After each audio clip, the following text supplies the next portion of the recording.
Bang! Neeves Knives. I'm Jared, and we are live, ladies and gentlemen. Hopefully everybody's doing well. I seen what was it? Cue Ball said he'll be back in 30 minutes. What's up? Fiend, Talica, Mason, Ed, Willow, Bass, everybody. How's that? Brian? How's everybody doing? Hopefully everybody is well. We're gonna get started here in just 1 second. Let me pull up the video. I should get a thumbnail going. Ooh, let me turn this down. So we got a lot of topics, a lot of really cool topics, and we're also going to get into some knives I have here later on in the show, because there's some really cool topics I want to talk about with the specific knives that I'm going to bring up. A lot of them you guys know, a lot of them you guys might have or not. So one thing, just started off while we're waiting for people to get in here. That Liang Ma warrior I did contact Liang Ma, and Liang Ma. Don't start. Don't do it. I'll kick her ass. So what's up, Breeze? So I did contact him, and he's trying to find me a pivot because it's an old model. Now, if you guys don't remember, on the Liang Ma, when you open it up like this, the blade would shift when it's open. And I took it apart, put it back together, and 90% of it got better. Both sides of the pivot actually screw out, and the bushing that goes inside the knife, in the center in the hole, is one piece. So it's 3 pieces. And one of them was a little loose, but it still is a little loose. But he's going to try to find me one. Hopefully I can fix that for the owner. I'd love to bring that thing back to new. The first owner did beat it up a bit. So my wife's in here acting like an ass. Sup, all? So the real steel Metamorph. You guys remember, if you guys remember my first impressions, I don't know if you guys all seen it, but it had a lot of issues, quite a bit of issues, especially for a brand new knife right fresh out of the box. Now, I do put into consideration a lot of times, because there's a lot of times I mail knives that are perfectly fine, centered, no play, and I know it for sure. Like, I've had them for a long time, and they've never had play, never came out centered. They were all Loctited good. And then I mail them out to somebody gets them, and they say that the pivot is loose or it has play or something like that. And I know that. Go ahead, finish what you're doing. What? It's nothing silly. Go ahead. Going the distance, like wherever it's going to X state, temperature changes constantly, especially in the trucks when they get really, really hot, and then at night. And all those things, maybe they're sitting outside in trucks, all different types of probably environmental change makes them expand and contract. So that is an issue. And a lot of times when you get a knife, it probably left the factory centered. It probably left the factory without play. So it might be just a little turn of the pivot. Very simple. Well, so, I always put that into consideration. But when I tried that on this, it did not do anything. Like, that's how I found out in my first impressions that it was a T6 pivot, which doesn't make any damn sense. Stop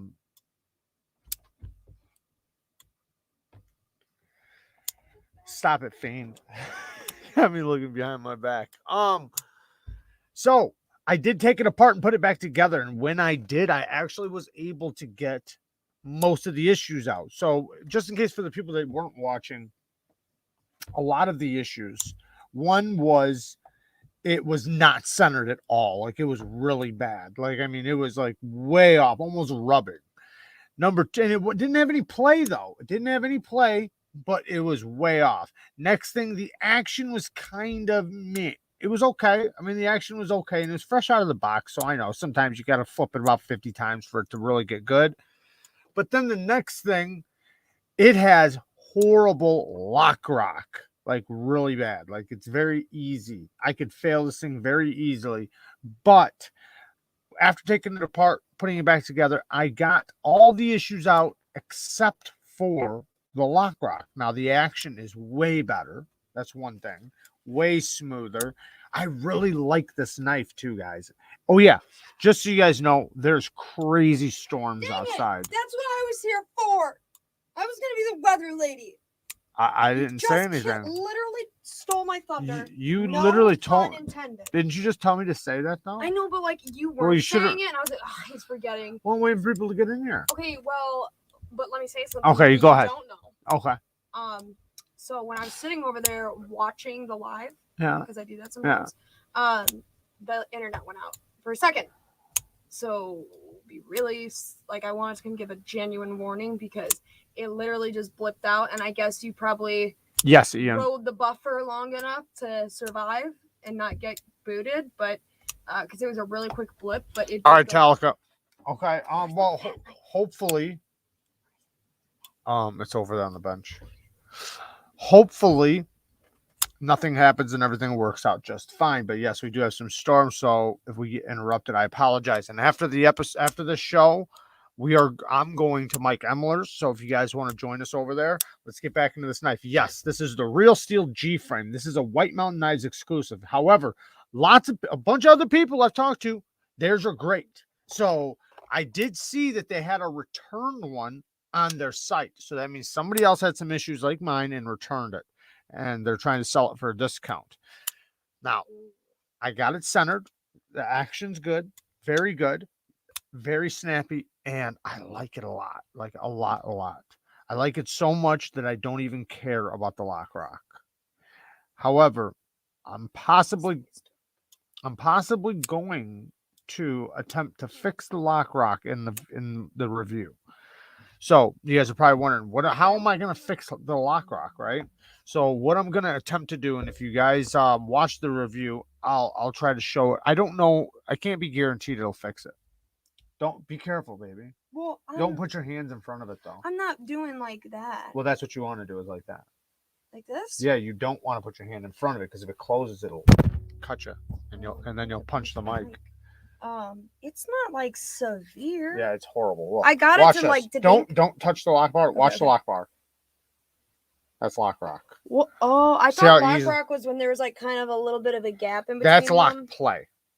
So lock play is when your blade will just rattle in there going towards the lock. So if I push it this way, it'll rattle. It doesn't do that. No. It popped once that way. No, it doesn't do that. It doesn't have any play this direction. What it does have is lock rock. So when I go like this and I push the blade towards that way, the lock will start moving. Now, I could totally fail it if I want to, but I don't want to do that because that can damage the lock and make it worse. So, right. So what I did after putting it back together, I haven't worked on that because I was hoping after getting rid of all the other issues, getting it centered, getting the action good, getting the scale nice and flat. I took it apart and I let it go on nice and flat to try, and all the issues went away except for the lock rock. Now, what am I going to do for the lock rock? So I'm going to take it apart and I'm going to get on the lock face, not on the knife, not on the lock bar. The lock face is on the blade itself. So on the tang of the blade, I'm going to go on the lock face and I'm just going to scuff. I'm going to take a piece of sandpaper and I'm going to scuff up one side of it, not the other, not the far side, because I don't want the lock to travel. Remember, this thing's only like 190 thousandths thick. This is a very thin blade. Very, very slicey. I mean, I really like this knife a lot, like quite a bit. And that's why it kind of doesn't even bother me because this knife, well, what am I going to do with this knife that's going to fail the lock? This isn't that type of knife. So I'm never going to hit the spine of it. I'm never going to put it through more than tape, cardboard, plastic, rope, stuff like that, just pushing down. And it's so slicey. So, yeah. You know what that knife reminds me of? What? Guess what knife that freaking reminds me of so much? The rake. No, it's a expensive knife. Oh, the quiet carry waypoint. Yes! Ooh, don't scream in my ear. But that was correct. Out of all the knives in the world, you guessed it. There's a lot of silver-ass knives like that. I'm a G. Ow, I just kicked something. Don't kick something. That was absolutely correct. It so much reminds me of okay, how much is that knife? The one in your hand? 109. Okay, so it's like a because the Wayfair is like $300. So in reality, that's like a budget Wayfair. I mean, now it's not if they all have that lock rock, then it wouldn't. I guess. I'll definitely remind you. So the way I normally get rid of it, I don't though. get how that fixes it. What you were saying. How the So hell does okay, that work? so the lock and the tang of the blade where the lock faces, and then the lock itself goes in there. Sometimes it's a little smooth, so when the pressure goes down, the lock faces at an angle like this, so it just kind of pushes out of the way. So if you put just, and I'm not saying remove anything, all I'm talking about is create a little bit of texture, because the lock bar insert should prevent it from having lock stick. So by me creating a little bit of friction there, without removing any steel, I'm not removing steel, I'm only creating friction. I can make it, yeah. So that should hopefully stop the lock rock. Now, if it doesn't, I'll be okay. It'll be okay. I'm not going to worry about it. I'm not, like I said, it's not that big of a deal. Now, since the blade is so thin, it's already locked up at 50%. Shane Gables. Woo! Thank you. Jared, did I win the award for the worst burnt edge ever? You did now. Congratulations. Congratulations to Shane for the award for the worst burnt edge ever. Oh, well, I've sharpened so many knives. I've sharpened so many burnt edges, to be honest, man. I would say 30% or have a burnt edge, maybe even more. That comes It's from the factory, though, right? Yeah, it's just that you guys seen the video that I did. If you guys were here, I guess not everybody watches every live, but I did show how the factory sharpen knives, and that's all factories. Now, there are some that actually do use, let me just say this really quick. There are some shops that do not freehand like on a stone, but they freehand with a fixed angled system their knives. Those are expensive knives, though. So you're not going to get that from regular production knives. Kara wants to show you guys something. I do. I thought you were. Oh no! Oh, you're just talking about the knife I was carrying today. Yeah. This, well, yeah. Well, no, I mean it's the knife I carry every day. Really. Yeah. It's very practical. Obviously, like it's a really, really good size for me. I think that's why I like it the most. And I mean, like if you look at the blade stock, it's not too thick. It's I only as thick as an Asher spiral. And I mean, what really is that? Not bad, right? So sliceiest knife probably. Mark H. Ring the bell. Ding, ding, ding. Yep, we're almost there, bud. By the next live, hopefully we'll be there. We're at 19K now. Woo-hoo! Can I just say something though? In all please. Seriousness, Yep. Okay, this flipper. First of all, it's like the best penguin knife ever. It looks like a penguin. By the way, this is a huge. That's not what I was gonna say. Okay, sorry. Go ahead. The thing I was actually gonna say was that its little penguin nose thing. It's so comfortable to grab from the side and flip like this, Nice. like because do it. Hold it totally sideways and flip it. Put your finger in there like a hammock. It's comfortable. I get more leverage going straight down. You do, like this. but I'm just saying, like my finger fits perfectly in that groove, and it's just like I don't know. It's nice and smooth everywhere, and I love that. By the way, this was a gift. Thanks to Ed. I really appreciate it. Ed is awesome. He's helped us out a lot with a bunch of different stuff. Kara's breaking stuff as usual. But yes, this blade stock is as thick as a titanium Spyro. Asher Spyro, which is insane. Yeah, it's a big blade. I call it the chonk. What's its real name? Do you know? Oh man, it's a clone actually. So it's only not only. So there's a real version of this. I don't really like clones or anything like that, but this is clones. This is like on another level of crazy. So this is something I don't mind. It is funny, and nobody would ever think this was the real deal, because the real deal is insanely expensive. Like it's outrageous. So it's very cool. And it is, I think, 440C blade, titanium frame lock. It's a big chunk of titanium. It's a big chunk of steel. No, it does have a lock bar insert. It does have a lock bar insert. Yeah, this thing is thick. Like behind the edge thickness is probably 40 thousandths. Yeah. And it's a hollow. How does it cut? Somebody asked. Like an axe. You can't cut paper with it?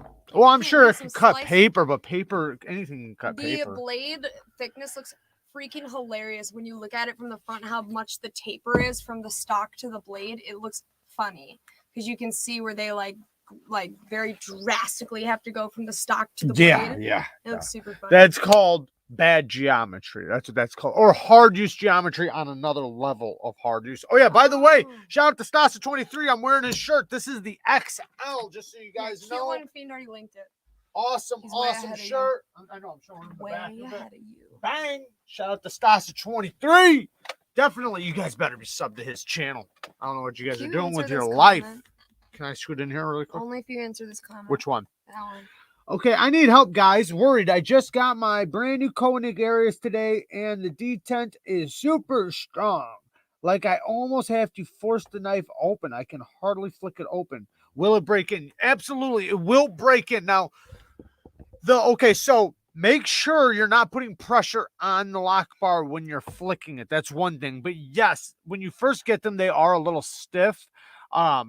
Just keep flicking it, keep playing with it, and you know, that's what she said. Go ahead. Dog wouldn't leave me alone until she said hi. Hi, dog. Hi, dog. Wait, are you saying like your dog needed to say hi to Jared? Yeah. That's hilarious. Thank you for the donation, Willow. I appreciate it, man. Willow Mutt. He's a dog.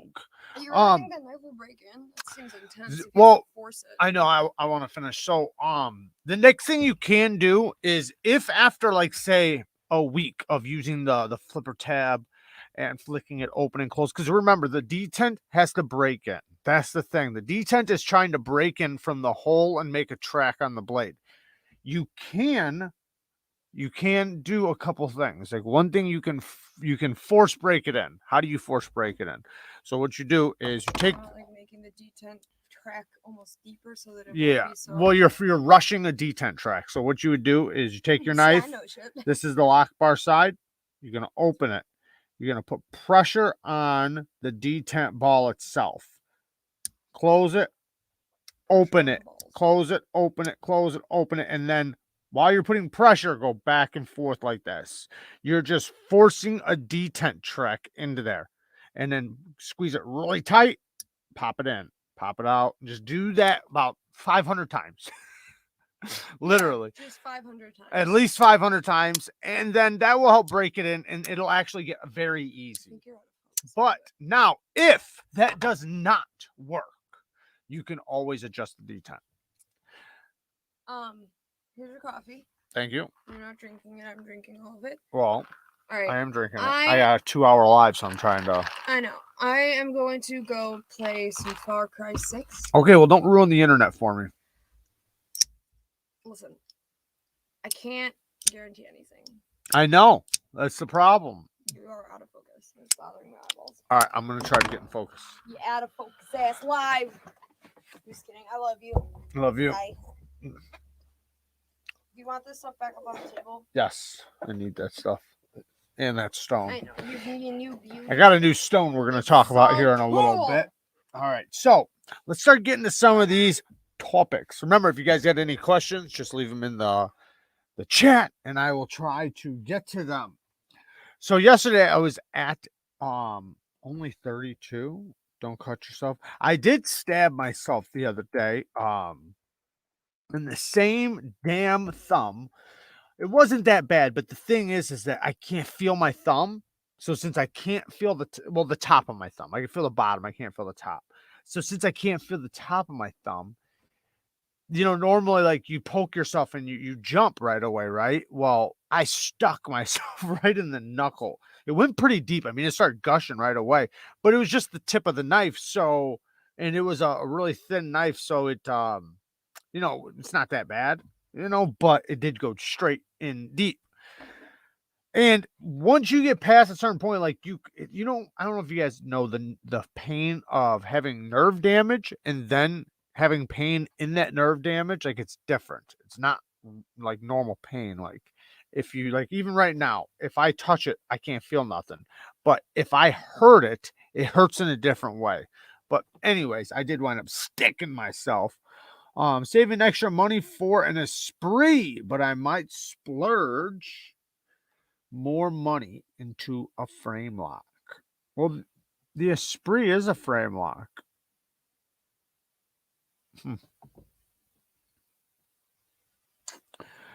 Tri-State's in here?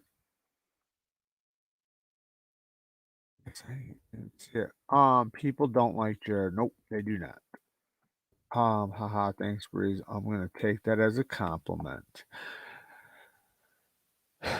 Okay, so late night at the post office with all the hookers.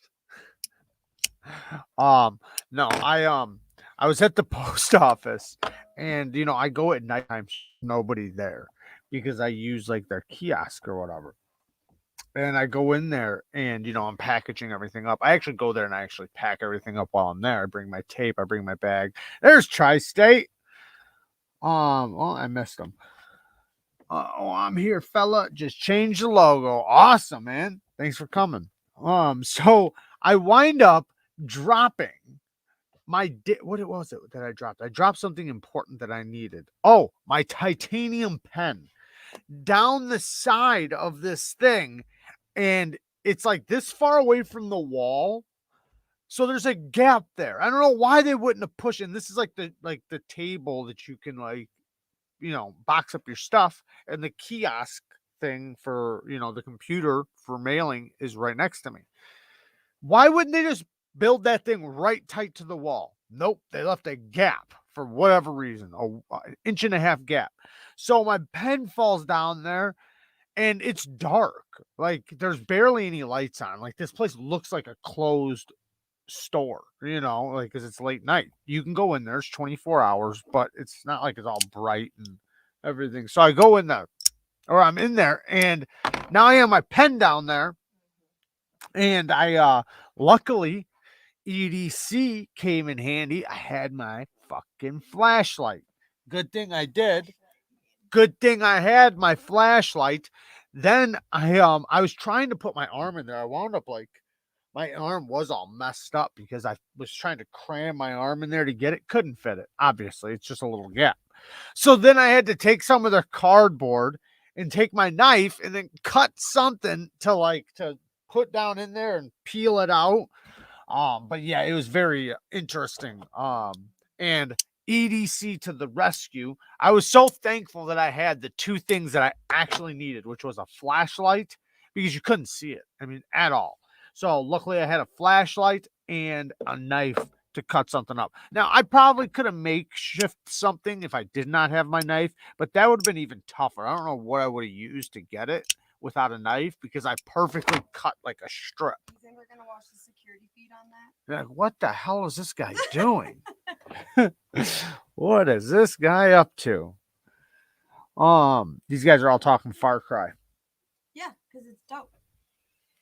Don't be getting Get far. off the line. I don't want Far Cry conversations in my lives. Is it gonna make you cry? Yeah, very far. All right. So that was very interesting. Another thing, SOG. SOG. I don't think they like to be called SOG anymore. That's a conversation we should have. So SOG does not like to be called SOG anymore. I'm guessing they seen my old video a long time ago when I kept going SOG, because they put SOG all over their fucking clips. Anyways, I am impressed with what they've been doing lately. So lately they want to change their reputation, right? And I'm not saying of just now. I'm saying from the past 2 years, maybe a year and a half. 2 years. They've been trying to change their reputation, and they started doing great shit. Like they did the Terminus XR lock. The XR lock is badass. Well, they contacted me. SOG. Not SOG. SOG. Be respectful. So they contacted me and asked me if I wanted to check anything. No, this is how they put it. They said, hey, would you be willing to check anything out from our catalog? And they said no strings attached. So they're basically saying like, say whatever you want. Of course I'm going to say whatever I want. Like when they said no strings attached, I'm thinking like, what fucking strings would you have attached to that? But I guess people do get strings attached sometimes, and they're like, listen, can we send you a knife? And you talk really good about it and say this is a great knife and yada yada. But yeah, so they were upfront about it and just said no strings attached, which I respect that. That's really good because I didn't have to say it. Sometimes I feel weird when I message some companies and I tell them like, hey man, I'd like to check out your stuff, blah, blah, blah. But just so you know, I'm going to make an honest review about it, so just so they know, heads up, like I'm not trying to suck their dicks or anything. Anyways, but so that was, to me, that's like a win because SOG's a big company, right? SOG's a very big company. They're in Walmart. They're in all these damn big box stores, Bass Pro Shops and everything. And it felt good hearing them contact me, for some knives. So we'll see what they send. I did give them the old address. So hopefully they send something good. I kind of thought about it because I didn't tell them what I wanted to check out. This is kind of like the double-edged sword. So they ask me what I want to check out, and I say, and I'm thinking about it now like, dumbass, I said, I'll check out whatever you guys think or whatever you guys want to send me that's new, right? That's what I said. Anything you guys have that's newer, because I figure all their new stuff is pretty decent. They better not send me like, some of that, you guys know some of that shit. I hope they send me some of the stuff on their XR locks, their newer good stuff. Somebody needs to put Neevesknives in here in timeout. I heard it's something to do with program. Man, you guys are all talking about this damn video game. I'm gonna have to silence all you guys in the chat. So what was the next subject? Okay, so I wanted to talk about polishing D2. I got a lot of topics to talk about, so I should be crossing some of these out. But D2. So polishing D2, why doesn't D2, or let's say this, what happens when you polish D2? Why doesn't it take a good polish? Because sometimes people want a polished edge, sometimes people want a toothy edge. It just depends on what you want, right? And there are sometimes some knives that just look good with a polish, especially if it has like a black blade or something like that, or whatever. Show Bees Blade some love and go and sub to his channel. Shout out to Bees Blades. So polishing D2, you can do it. It polishes just fine. Like all steels will polish, like meaning they will take a polish. Now the problem with it is, and the reason why it doesn't take a good polish is because after you polish it, sometimes it's really good. Like sometimes it is very sticky, and sometimes it actually has a really good edge depending on the heat treat. Obviously heat treat's always going to be a factor. With anything, there's always going to be variables. What's up, Lindy Lou? So when you polish it though, even when it's wicked sharp and it's really nasty sharp, the bite usually won't last very long. It'll usually go away pretty quick and then wind up getting slick after you start using it. Now, a lot of times it happens right off the stone. Like you'll get to polish, like it'll be nasty sharp all the way up until you get to polish, then you'll start polishing it, and it's like all the bite will just go away. So now I have used a ceramic on D2 and gotten it nasty sharp. But what winds up happening then? What happens then? Microchipping. So it just doesn't wind up working out. Now, I'm not saying there aren't some times, because I have had a couple times where it was okay, it was good, but 90% of the time, it's not that great. It doesn't take a good polish. It does best between 600 grit and 1200 grit. I'd rather just 600 grit. I don't even like to go over 1200 grit, to be honest. And saying 1200 grit depends on the stone, because different stones, different finishes, they're just different. So, like a 600 grit diamond is going to be different from a 600 grit natural stone, which is going to be different from an aluminum oxide. But around 600 grit with diamond is a fantastic edge for D2. But once you start climbing up, what you'll notice is the level of sharpness and bite will start going down. And now if it stays, it usually won't last long after. Now, there was another topic I wanted to talk about that. Oh, why does it seem sometimes after you sharpen a knife? Oh, let me read this. I never take D2 past 800 to 1,000, right?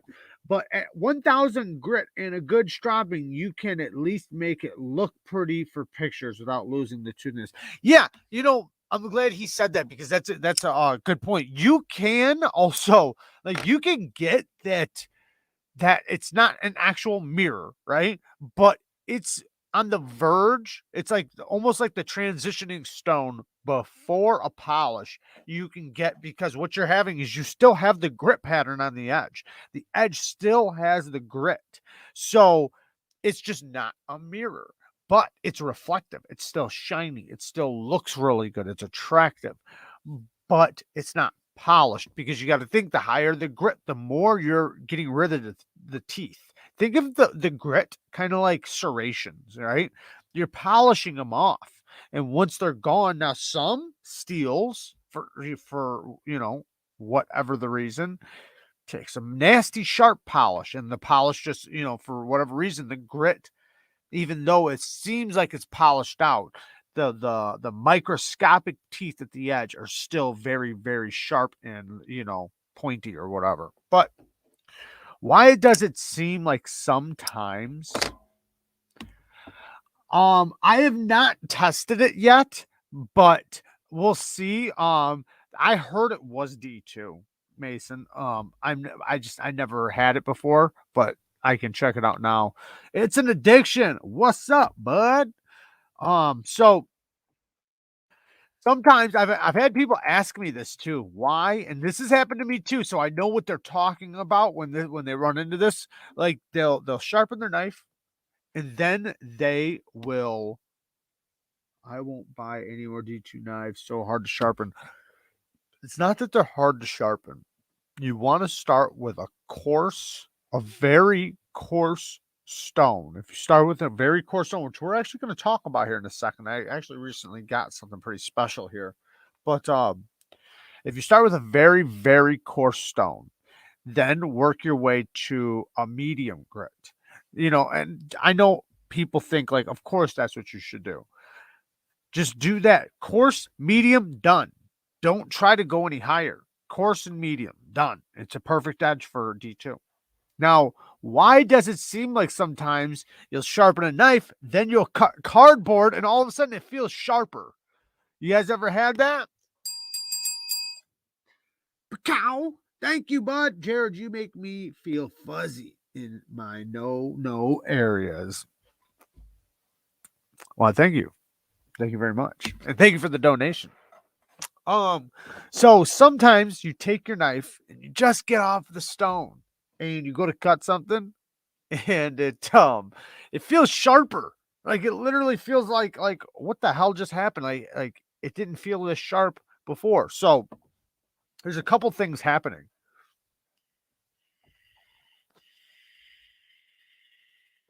One thing, cardboard isn't abrasive. You know, it is abrasive. So sometimes you might not have gotten the burr all the way off. And what happens is the cardboard tears the burr off, and now you have a clean edge. Now all of a sudden your edge is good. So there's even old folks, like they would take wood. They would sharpen their knife one side, sharpen the other side, and then tear the burr off on a piece of wood. So some people like will even strip it through a piece of cardboard really quick, you know, just let it tear off itself. Because if the burr is weak, it'll tear off before it'll damage the edge. Now, the problem is if it's a big burr, like a thick burr, then you have the potential of it tearing some of, making microscopic chips basically in your edge. So that's why you want the burr as small as possible. And before you tear it off, you want it as weak as possible, meaning you want to be able to rock it back and forth. So how do you rock it back and forth? Single passes per side. So when you're at the end, You know, take a stroke on one side, take a stroke on the other side, do that a couple times and make that burr go like this. If you can get it down to one stroke, I know you guys are thinking this is nasty sounding, but if you guys can get it down to one stroke before the burr will move over to the other side, you're going to have a nasty sharp edge where it's just like one pass on the stone and the burr goes over. Then you flip it over and you take another pass on the stone and the burr folds over. You are about to have a very sharp edge because that means you have your apex or your angle of your edge all the way down to the actual tip of the apex. But another reason why sometimes it can feel sharper though is you might have been sharpening and it's just basically like instead of ripping the burr off, you might have gotten the burr off really good and it's an abrasive, so it's basically kind of like putting little microscopic teeth in your edge so it feels like it's sharper when really, you know, it's just not it's not that it's sharper, it's knocking little tiny teeth off of your edge and making it feel like there's more teeth. Oh, Brandon.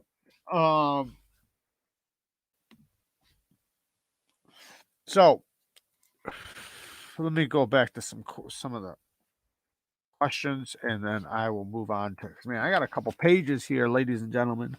I've stropped on the side of a rough knife box just to try it. It works. Yeah, I sometimes at work will take a piece of cardboard or a piece of wood and strap on it. My old man used to tell me like strap on your hand, you know, like just like that. Because like right here is kind of rough, especially when you do construction, you know. So I guess a lot of people might not be able to do that, but if your hands are really rough, you can get away with it.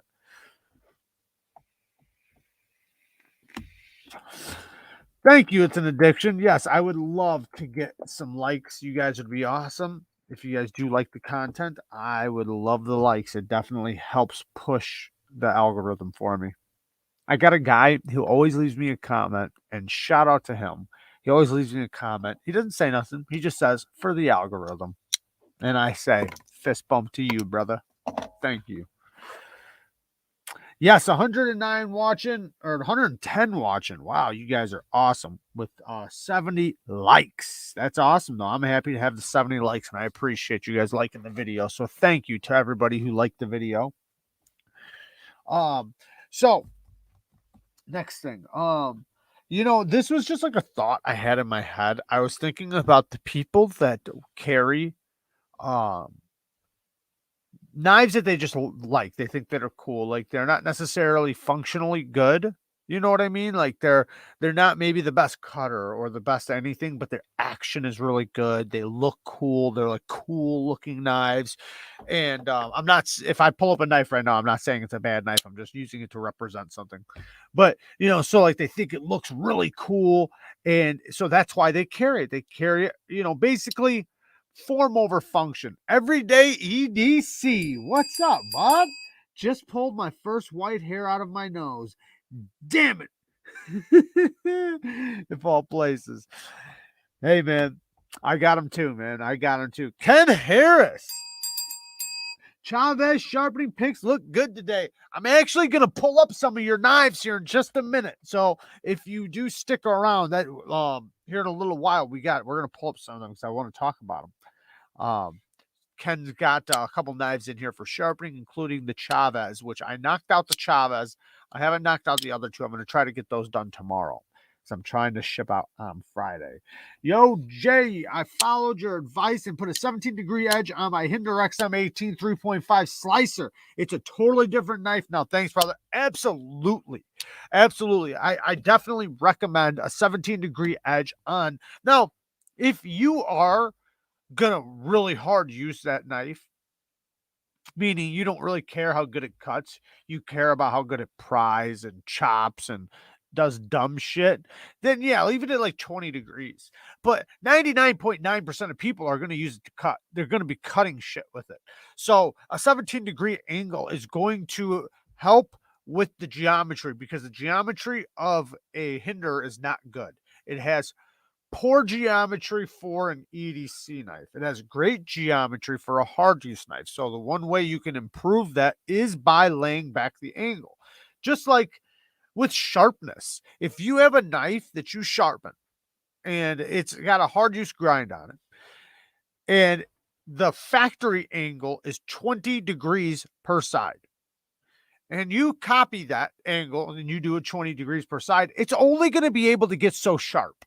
So, considering you know how to sharpen and everything is good, it's only going to get so sharp.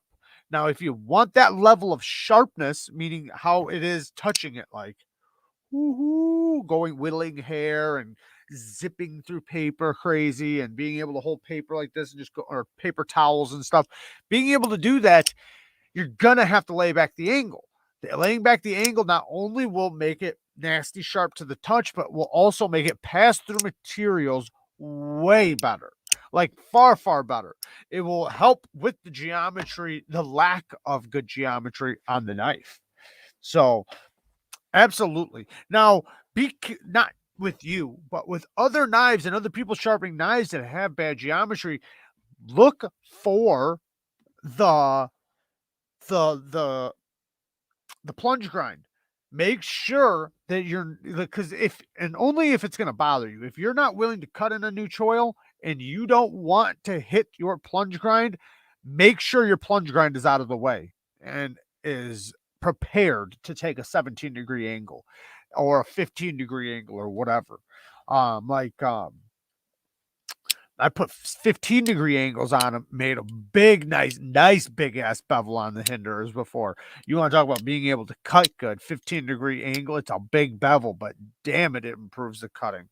But if you don't have a sharpening choil, like a finger choil, then the hinders don't do that good with the non-finger choil ones.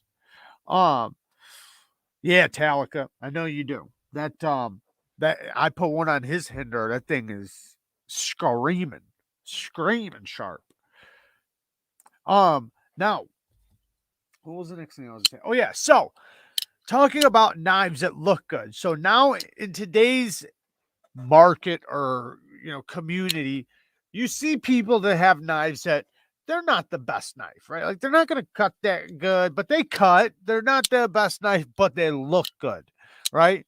I was thinking about, I bet you back in the day, and I'm talking about like hundreds of years ago, right?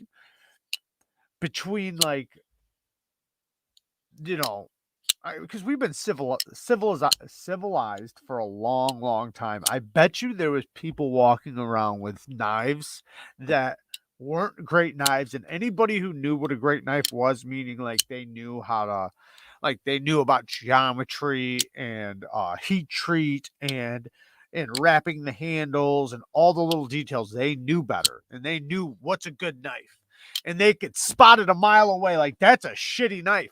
But the guy carried it just because it looked cool. And I bet you that happened like forever since knives first started. I bet you there were knives that just looked cool to the person, so they carried it, even though somebody else is looking at it like, man, that thing sucks. Thing don't even cut good. I don't either, but I'm talking real fast. Blades and Fades. By the way, shout out to Blades and Fades. Definitely go and sub to his channel. Congrats on the 19K, man. Killing it. I don't buy anything until you check it out. Oh, man. My bell broke for that one. Thank you, God, Trucks, and Guns. I love it. Thank you for the 5 bones. Let's go, Brandon. I appreciate the donation. And I want to make sure everybody does know this too, because some people, there are times when I do a first impression on a knife and I know right away, this is a badass knife, right? And I can recommend it right away. Just from the first impressions, I can be like, and I usually don't just recommend it right then and I leave it up to you guys, because there are a lot of times where I'm first impressioning a knife. I just got it. I haven't tested it, haven't done anything with it. And I don't want to say I don't like it, right? Because I just opened it. So I might not like it in the review. I might say that this knife, you know, it's cool, it's this and that, but you know, it's not great. Like, it's not a great this, it's not a great that. It looks cool, it has good action. You know what I mean? But I'm not gonna say that in the first impression. So I don't want anybody to get the wrong opinion, because I had somebody say that in a first impressions video that they said I recommended a knife. And I'm thinking I didn't recommend that knife, right? I don't recommend knives in first impressions, unless if I do, if I say absolutely this is badass, I'll make sure I say it. But me just going through and unboxing a knife and showing you guys the goods, that's not me recommending it. I just opened it. You know, I'm just giving my opinion on it, you know, right there of what I see. And if there's anything bad, I've said this over and over, unless if it's actually really bad, something like lock rock or something like that, I'm not going to say anything about it. Because, like, say if I'm like, I don't like the jimping, I'm not going to say I don't really, I mean, sometimes I do by accident, but I try to hold that stuff back, because there's been so many times that I wound up changing my mind by the review. So I don't want to change my opinion and then you be like, you said you liked it, or you said you didn't, and now it's gone, or now I have it, right? Like, so the review is where I really, that's where I say the good and bad. But there are times where there's knives and it's like, you guys know. You guys see it, you guys know my expression, you guys know, or you guys can just tell from seeing so many knives, like, that's a good one. That one's good. He likes that one. I think we all became Venevestone customers because of Jared. I hope so, man, because that is the, to me, that's the best stones. Now, there are the petrified stones out there, but they are so expensive. I've never had one. Now, I'm about to show us a stone since we're talking about that. So I have my Venev right? But I do a lot of sharpening, like a lot. So they're not the best for reprofiling. Now, they are and they're not. Like, if you condition it, oh yeah, I want to show you guys that eraser I got too. If you condition the stone and it's fresh with the diamonds, and I'm talking about a Veneve stone after you've conditioned it, yeah, it's going to work really good. But for reprofiling, you want to be able to hog off steel fast as possible. So I decided to get an Atoma. This is a very coarse stone. Like, this is a diamond stone, but it's a special kind of diamond stone. So what they do is, instead of spreading the diamonds across the surface, just spreading them evenly across the surface, the way they do this is it's little cluster balls of diamonds. If you look at it like I'm looking at it right now, it's a whole bunch of dots. And every single dot has a little cluster of diamonds. Hopefully you guys can see it. Now you see how it has like a bunch of little dots. Now they're all spread out perfectly even. They're all literally perfectly even. Now I can take this plate off.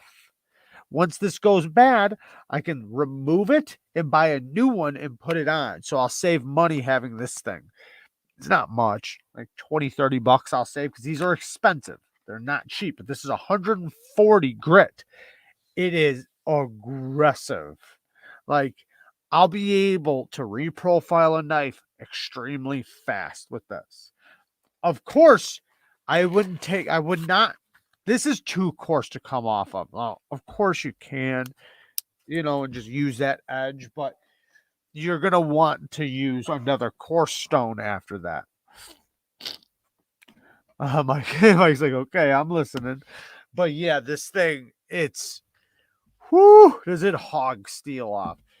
So you can reprofile so fast on this. It's just, it makes work so much easier. So then when I do jump on my Veneve stones, it's cake. It's like no reprofiling. I don't have to do anything but follow my angle, right? And basically put a new grip pattern on the edge, because this thing is, it's aggressive. It's aggressive. But that's what I was looking for. That's what I wanted. I wanted to be able to just put an apex on a knife like that. of whatever steel.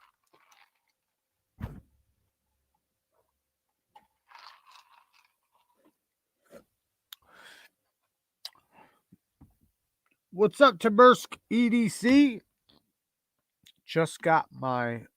Wait, you should just use them. They will break them by jumping on them. Okay, I don't know what that is. Blades and Fades just got my bonded diamonds today, baby. 5 micron and 10 micron. Hell yeah. Yeah, like I said, I always recommend, if you want to get the 3 stones, get the 165 micron or lower, right? A coarse one, the lowest, coarsest stone you can get. And then get the 50/40, which I think is the F240 and the F400. Get that stone, and then the next stone, the 800 and the 1200. You're set. Like, you can do, I mean, and they last so long. Oh, this is what I wanted to show you guys. Hold on a second.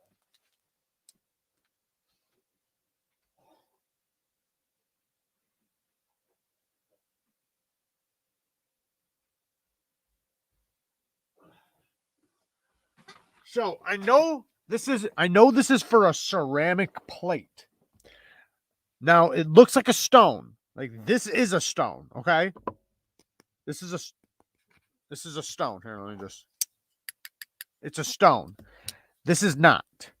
Okay? This is called an eraser. Now it's for ceramic plates. It's, look at this. It's like a sponge, but it's got like an abrasive texture to it. So you can use it. Fuck. Just ran my foot over with a wheel. You can use it to clean your ceramic stones. Well, I've been using it to clean my venev stones. It works pretty good. Not like not amazing, but it works. So what I've been doing to make it work really good is I get Barkeeper's Friend with this. I used to use this. I would use this. Lately, I've been using this one, another aluminum oxide. So this would be like the coarse. Then I would use a medium grit, and then this. And it makes your stones like new. Now, a lot of you guys, if you guys don't sharpen like a ton of knives, you guys won't have to do that, but once a month, once every few months or something, maybe even once a year, just depends on how much you use your stones. But remember, I'm sharpening like 3 knives a day. So, you know, my stones get some work, and sometimes even more. I'm confused by all the different micron sizes and gunny juice stropping compound spray. What would you recommend in a suspended diamond emulsion to be a similar grit to my green strop? Between 3 and 6 micron. So the green stuff is supposed to be 3 micron. Now, there are some places that sell it at 6 micron. I've never seen it over 6 micron. So if you can find it between 3 and 6 micron, you'll be money right there. That's what you want. It'll be similar to the green stuff. It'll last longer. That's one thing, because the aluminum oxide stropping compound, it breaks down over time, so it won't last as long.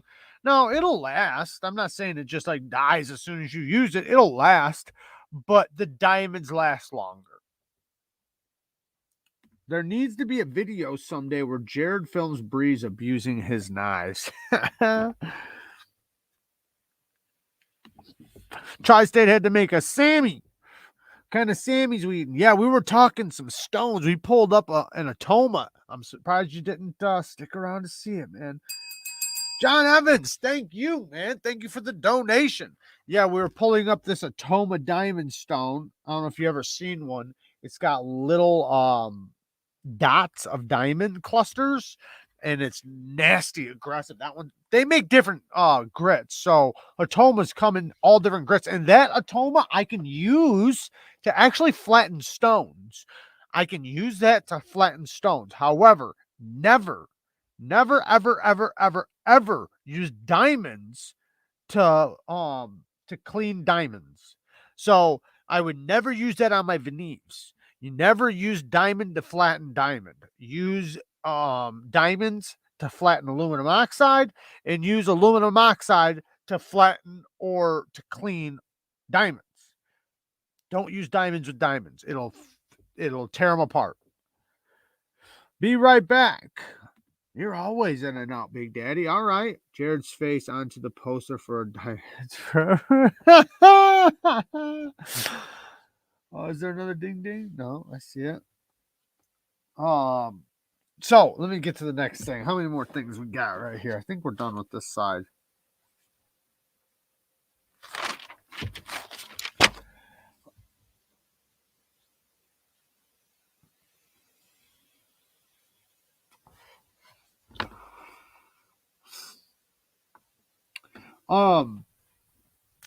Anyone try wet sandpaper on diamond stones?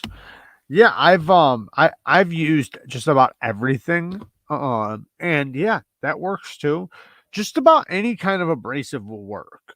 But some of the stones you get, like the aluminum oxide stones, they're kind of soft and they kind of the chalky kind of. So they're not crazy abrasive. So what they're doing, because the job when you're doing, if okay, so it depends on what we're talking about. If you're talking about diamond plates, all you have to do is rinse those off. But a venev diamond stone or any type of CBN stone, anything like that, you want to use something that will remove the resin, but not the diamonds. You're trying to get the diamonds because the diamonds are like this on the surface. When you sharpen your knives over and over and over, the diamonds go away and they go under the surface. Now you need to remove this surface and bring the diamonds back out. So you want an abrasive that's not too abrasive. You don't want it to knock the diamonds off. You want it to just like basically clean the diamonds and all the resin around the diamonds. That's why sometimes it's good to use like a couple different things, like something that's kind of coarse, something to really get it flat. Then you use something like with a medium grit to really bring the diamonds out, and then something like more finer just to really clean it up, and really bring the diamonds out. What's up, Pat? Appreciate you coming in, brother. Willow just ordered a Civivi. Got to go. All right, Alex, take it easy. Don't forget to subscribe to my channel. Check out Alex's Knives and Such. Definitely go check them out. Pee on them. Then you urinate on them. That's what Mike does. He says it works. I argued with him for an hour saying, I don't think that'll work. I don't think that'll work. I tried it, and he was right. It works. Oh, man. So I contacted Everyday EDC, you son of a bitch. Thank you, man. Maurice, where you at, dog? Maurice has to take a break for a few days. He's still around, he's still watching, but he's taking a break from lives for a few days. He needs to catch up on some funds. Yeah, that's a pro tip on diamond stones. And a rake and a Kaiser October in red and another Tucson. Damn, there you go. I got some of the rakes sitting right here. I also got some of these concepts. We got to get to some of these knives, man. Got the Damascus one right there. So I talked to Tucson. Now, I set up a deal with Tucson. I'm going to try to do this once a month. I don't know if I'll be able to afford it, but I'm going to try. So I have 5 knives coming. 1 I just bought, but 4 of them, they sold to me, but they're new, right? I think they are on eBay. You can find them on eBay right now, but they're the newest ones. So I'm trying to set up a deal with them where I can get early access to the knives that just dropped. Now, most likely that's not going to be that early, right? It's going to be literally as soon as they hit eBay. It's not like it's going to be prototypes or really early access like I would want. It's not going to be like that. Patrick, thank you, man.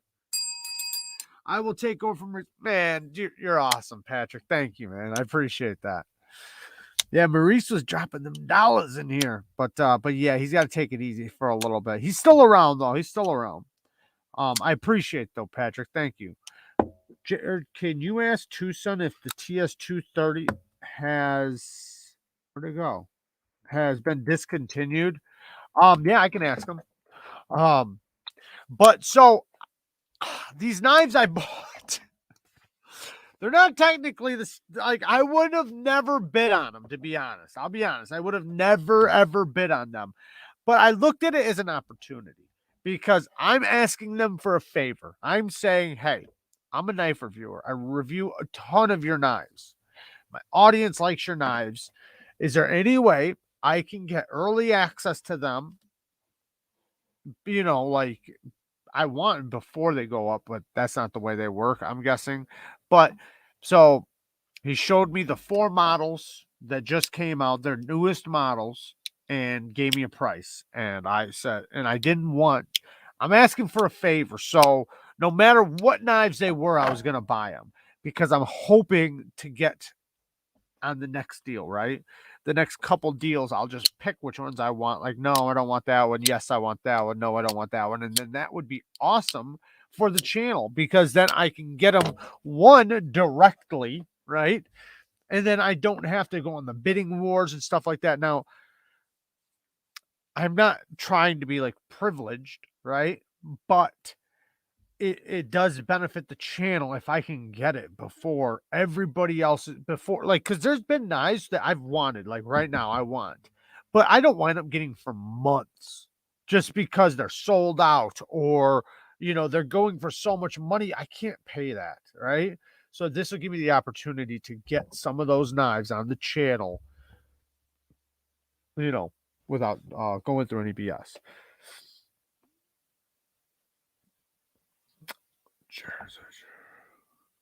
What's a mic? What is a mic Emler? What is a mic Emler? That's a good question. What is a mic Emler? That is definitely a good question.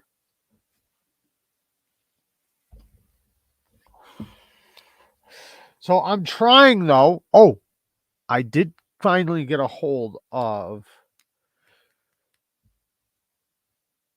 I seen Mike Emler at their thing. That's what actually made me go and talk to them. So Tactile Turn, USA made company. I'm trying so hard to get more USA products on the channel. I've been contacting a bunch of USA companies. They're just not as friendly, I guess. Some of them are though, right? So I took my shot at Tactile Turn. They did finally get back to me, and I'm gonna be able to get one of the thumb stud Magna Cut models as soon as they drop. So as soon as they come in, I have not tried out the flipper version. Tri-State EDC, he has one. He said he would loan it to me, so maybe I can get that from him on the channel. And then I can review that knife. And then when the thumb stud one comes out, I just got to keep an eye out for it. And they said that they will, you know, sell me one or whatever so that I can get one on the channel. I'd like to get one of their pens too. So, you know, we'll see what happens. They're expensive, but I think at this point I'm willing to spend the money just because I want to get more USA products on the channel.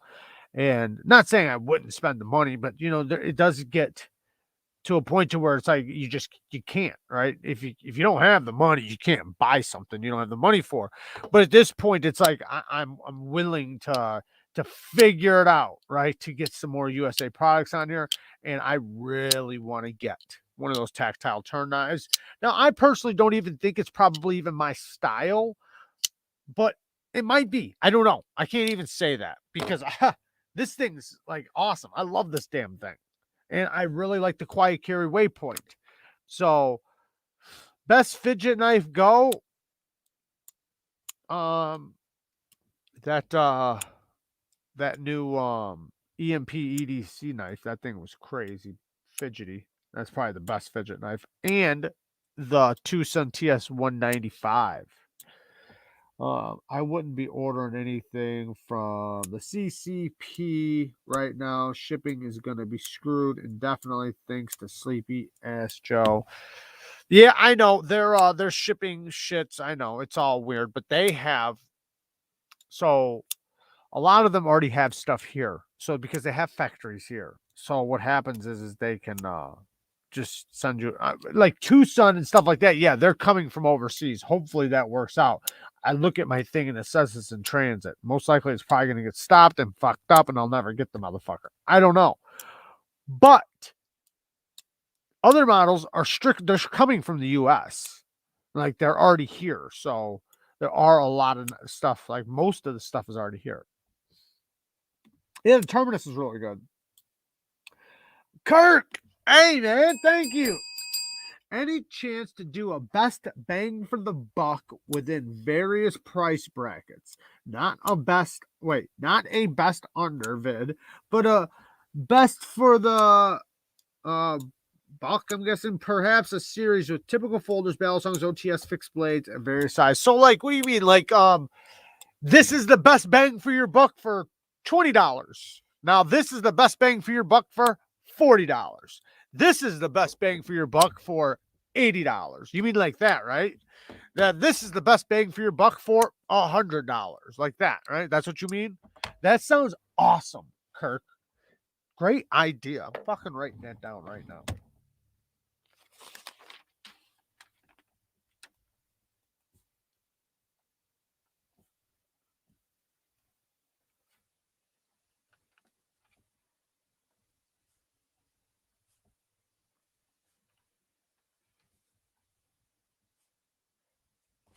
Awesome idea. If that's exactly what you meant. Are Benchmade knives good? Been eyeballing a new EDC that's light. That's light, but I also like them stiletto knives. Yes, Benchmades are good. They are slightly overpriced because you have the butterfly tax, but they do have a fantastic warranty. So you are guaranteed to have a good warranty. If you mess up the blade, you can replace it for like 20-40 bucks. So there's a lot of good things with Benchmade. And yes, Benchmade is good. Now, yes, for less money, you can get better. I'll just be honest. Don't get me wrong. They're really good. They're very, very fucking good. But like say the bug out, I hate to push you towards another company, especially when they're overseas companies. But or like you can go Hogue, right? Hogue, they are a little cheaper, or should I say they're about the same price but give you better materials. So you can go with the Hogue Deca instead of the Benchmade Bug Out. You can go with the Hogue Ritter instead of the Benchmade Griptilian. Even though my favorite version is the Benchmade Griptilian Sheep's Foot. That's my favorite version. But yeah, they're good. They're real good. Yeah, the Hogue Deca. That's a fantastic. I haven't tried it, but I know it's a good knife because everybody I know that I respect loves it. So yeah, I had a Hogue Ritter. Fantastic knife. I personally just like the Benchmade Griptilian Sheep's Foot blade shape better. I like that it has the hole so I can spidey flick it. So that's the biggest thing in the blade shape. Now, we got some knives we're going to talk about. One, we got this bad bastard. Check this guy. I know you guys seen the video I just posted. The dagger. What is it? Blade Banter's in here. What's up, Blade Banter? They have the polymer Delta coming. Della coming? I don't know if that's Delta. Awesome. Would you like to check out an Arnold Bernard? I have checked out an Arnold Bernard before, but yeah, absolutely. I've checked out an Arnold Bernard before. Yeah, amazing South African custom maker. What about the Asher knife? So that's what I was gonna say. I was gonna say instead of the bug out, you could go with one of the Asher knives. The thing is, though, is that some of them, like he makes them in small batches, so he does have some coming very soon, just so you guys know. I got more coming, and he's gonna tell me as soon as they drop or right before, because in my video I want to make sure you guys are able to get them. So the Asher knives, yes, they are awesome. Benchmade's are a little more refined, with certain little details, but then in other ways you get more for your money on this. Just depends on how you look at it. But this he's been really awesome. Like warranty service and everything. He's been fantastic. And he lives in the USA. He just has his knives made overseas. Oh, the polymer Deca is coming for around $100 and 20 CV. Not bad at all. That is not bad at all. Hey, everybody, go and sub to Blade Banter. Blade Banter is awesome. He has an awesome channel. He's made a knife. He works with QSP. Awesome, awesome guy. Go and sub to his channel. Give him some love.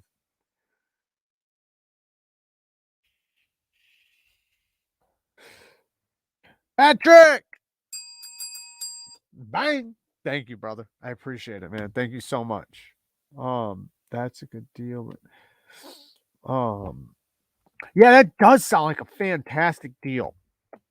So we're going to talk Tucson here in just a second because I got a Tucson I want to talk about. But first, we're going to talk about this dagger. So I'll go quick with it, but these things are pretty cool. I'll be honest, they're pretty cool. Great defense knife. Now, there's one problem I found with this thing. Okay, because it's not, let's be real, it's not an EDC knife. Yes, I can lay back the edge and it can cut stuff. So I'm not going to say you can't EDC it. Of course you can. Of course you can EDC this all day, every day. And then you also have a knife, you know, something to protect yourself with in a last ditch effort to save your own life. However, one little issue with it is that when you're gripping it, right, when you're gripping it like this, you're going to push up on that, on the jimping right there. When you do that and you're squeezing right here, you have the potential. Watch the blade. Right now, I'm just squeezing it. See the blade shifting? The liner pokes out just a little too much. With any type of defensive knife like this, that liner has to be able to be gripped without it leading to, because if you go to stick something really hard and this thing closes on you, you know, you're just going to get into a bad situation. Not saying it's not good still. You just want to be cognitive of that, I guess. It will definitely let the air out of someone. Yeah, it will definitely let the air out of somebody for sure. Yeah. I mean, you can see this thing is made for penetrating. Now, it's not double-edged. However, that doesn't matter. It does not matter. This top edge is, it's not sharp, but it's just on the verge of being sharp. Like, it's very thin. It's just not sharp, but yeah, you could definitely stick something. You just want to be careful not to push this lock bar when you're doing it because you have the potential to let it fail. So, next thing, let's bring out this Tucson. We got one Cue Balls Tucsons here. Now, this is a Tepe design, and it is an S110V. Now, talking with somebody earlier, they were talking about this because I brought up this little spot right there. That is very pokey. It literally stops you from using the choil. Like, you can't use the choil at all. You just can't because it will stab you. Like, literally, it's stabbing me right now. It's very, very pokey right there. So, what you can do, there's a couple things. If you have a Dremel with a carbide cutting bit, you can literally just draw a straight line. This is what I would do. It's not mine, but this is what I would do. I would draw a straight line.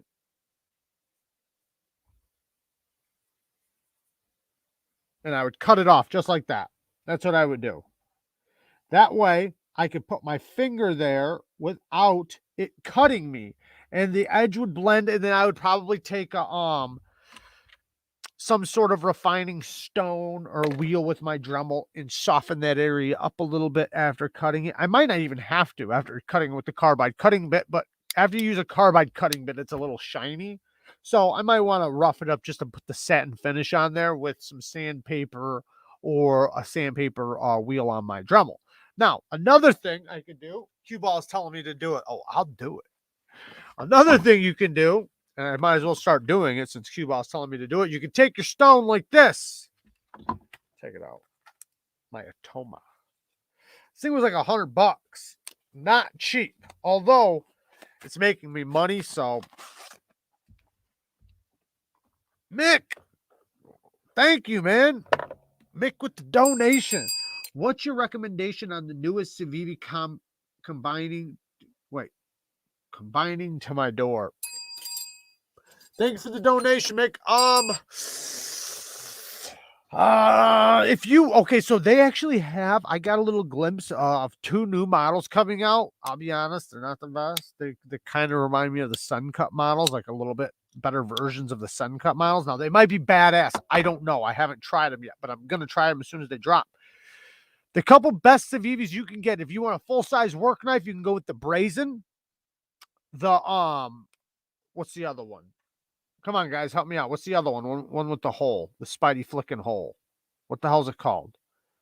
The Brazen, the Riffle, the Riffle. You can go with the Brazen, the Riffle. If you want something compact and little, like more of a gent knife, go with the I think I got it right here. Oh no, I put it up. Go with the what the hell is it called? The Praxis is really good, Beast Blades, absolutely. But and the Vexor is really good too, Lacey. I think for the brand new ones, the Brazen, the Riffle, and then if you really want to go gent style, the that new what the hell is that new front flipper called that is in micarta and carbon fiber? Oh man. I should just grab it.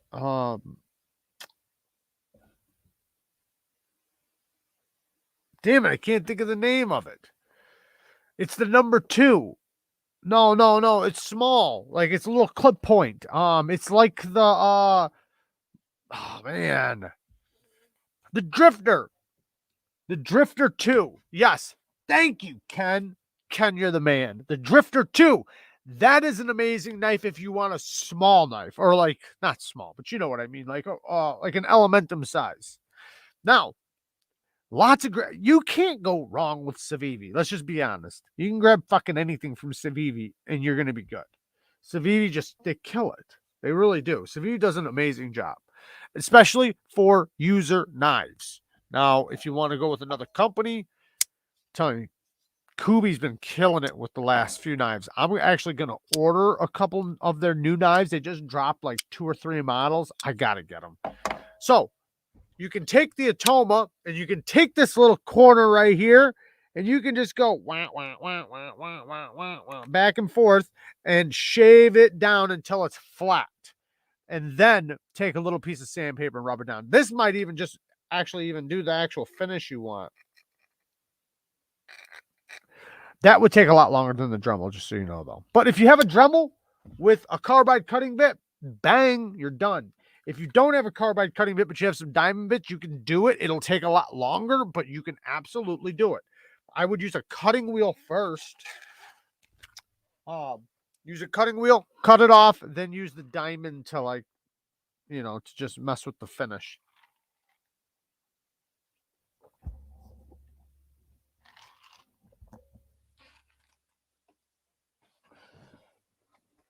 Just sharpened my drifter, finished with a 600 grit. Awesome. Civivi's 14C28N is killing it, Todd. Killing it. It's surprisingly good. And Kubi's new knives, man, they're knocking it out of the park, man. It's hard to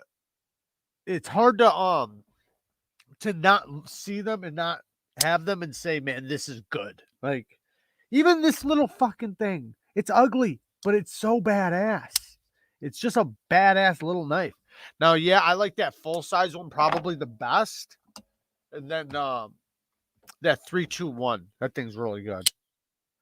So the 122 and the 321 and then the 322, those are all, I think the 122, the 321, and then yeah, the 322, I guess.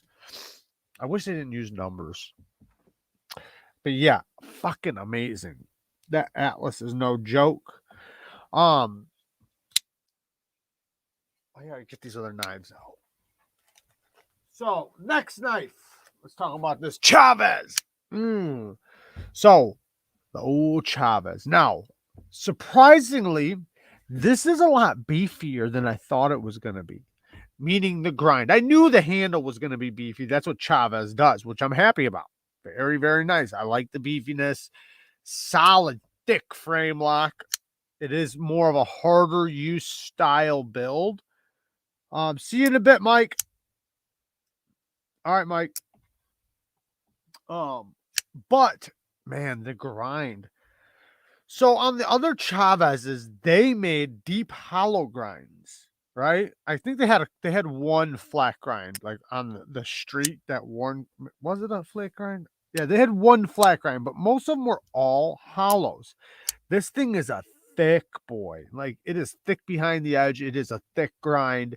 I'm surprised they didn't hollow this out. Maybe they were looking for something more utility based.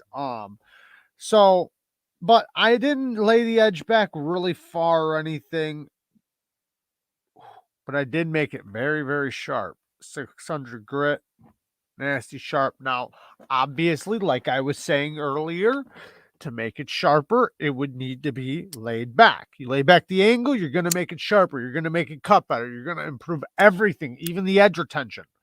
But a lot of people don't like big bevels, right? So you're going to have a big bevel when you do that. Not saying really big. Like, this one's about 20 degrees per side. So, and it looks good, but that's basically what the factory was. Now, with this Ferrum Forge, man, I haven't done it yet. This thing is awesome, man. I love these Ferrum Forge knives. These things are just, they're my kind of knife for sure. These Ferrum Forge knives are amazing. That looks kind of like the Nimble's blade shape. Yeah, kind of. I like big bevels and I cannot lie. You other brothers can't deny. Yeah, man, this fucking Ferrum Forge is amazing. Oh, I want one of these. I would get the one without the holes, though, to be honest. So badass. I haven't sharpened it yet, but I'm going to have some fun sharpening it. I'll probably lay back the angle a little bit more on this. This is a robust knife too, but since it's practically a full flat grind, it's going to slice really good. So I think putting a nice, not huge, but a nice big bevel on it, 17 degrees per side, will make this thing a beast. And then we got this bad boy. Listen to that. This thing has such good acoustics. That is the I got it written down over there. It's not the Archbishop. Does anybody know which Ferrum Forge model this is? I forget now. It's not mine. It's in for sharpening. I have it written down over there. I can't remember if it's like the I think it's the Archbishop or something. Jared, I have several Shun kitchen knives. Would you suggest sending them back to the Shun to sharpen, but pay for shipping, or send to? Well, I can sharpen them up, no problem, but it's, if they're doing it for free, you might as well just send it to them, because they're, I'd hate to charge you when you can just get it done for free. You're going to have to pay for the shipping to them. I don't know how much that costs. Figure out which one's cheaper. I can do belt edges on them for $10 a piece if you want the same, like basically the same edge they're going to do. But on the stone, I can do between $20 and $30. It just depends on which sharpening you pick. The Archbishop 2.0. Thank you, Niche. Niche Designs. Shout out to Niche Designs. Yeah. The Archbishop 2.0. I couldn't remember. Thank you, man. So after I sharpen this thing, man, this thing's gonna be wicked sharp. Wicked sharp. But this thing, man, whoo. This thing is so thin behind the edge. Look at this grind. This thing is nasty thin behind the edge. I can see why everybody loves this thing. It's so comfortable in the hand. I know it doesn't look like it, but watch my hand go around it. It's just perfect. And then the best part, well, not the best part, but you know what I mean. This part right here, your thumb, it's like it was meant to be there, which it was because it's jimping, but it's so comfortable. You couldn't tear this out of my hand right now. It's so comfortable. Reverse grip, still nice and comfortable. I don't know why I would do that. But the only thing, the choil's not really, it's just a sharpening choil, which I'm happy with. And I can put a little pointer there, but I can cover it if I'm going to do push cuts. But it's just so thin. and slicey, and then the tip is nice and robust without being too robust, because sometimes they just exaggerate the tip just way too much. Like there's so many times I see a dual grind and it's like, why the fuck did you make it that thick? Like when you sharpen it, that bevel's going to get massive. And not only that, even if you freehanded it and angled your angle a different way to where it didn't get massive at the tip, just kind of, followed the same looking angle, it's just so robust. What are you doing with it? What can you do with that tip that you couldn't do with a thinner tip? Like the only thing you're going to do with it is pry with it, because it's too thick to be a utility cutter. You're going to end up using the belly right here to open things up instead of using the tip. So this is great. Nice, and it's stout, but still not too bad. Damn it, this is a good knife. I like it a lot. Now, the one thing though, the tip, they're made, this type of tip is made for either one, cutting something. So like if I had to chop something, right, I'd put this part of the edge on there and maybe give it a little smack right there or something. Or I would put pressure and then saw right there because it's a little thicker. Now, another thing it's for, Charles Wood. Thank you for the donation, man. You rock, man. Thank you. You can pry with it lightly. Now, when I say pry, I'm talking about something that means you can pry it reliably without worrying about damaging your knife. You can slip that little part in there that's nice and thick. You don't have to worry about your tip, and you can pry something with it. Only problem I see is that this is a solid G10 scale. Now, I think this is aftermarket. I don't think this was factory. I think he bought this extra. I'm not sure how that went. But I don't think you'd really want to pry with something that's only G10. Now, it doesn't have a steel liner. If it had a titanium liner or something, I would say, yeah, go for it. But it doesn't. So I know G10 is tough. I'm not saying G10. Ooh, I can flick it. I'm not saying G10 isn't tough, but you really wouldn't want to do it. Evolve, New York City. What up, fam? Nice Steel Nerds. Dropped a cool vid. Don't watch till later, though.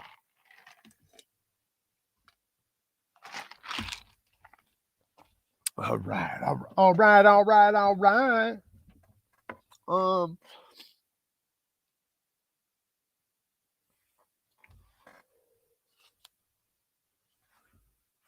gotta talk about that. 118 likes? No way. We don't have 118 likes in here, do we? Oh my lord. We got 118 likes, man. You guys are amazing. You guys are amazing. Man, this new concept knife, this thing is a beast. Where'd it go? This thing is a beast. Look at that thing. Ooh, it's big. It is a bruiser for sure.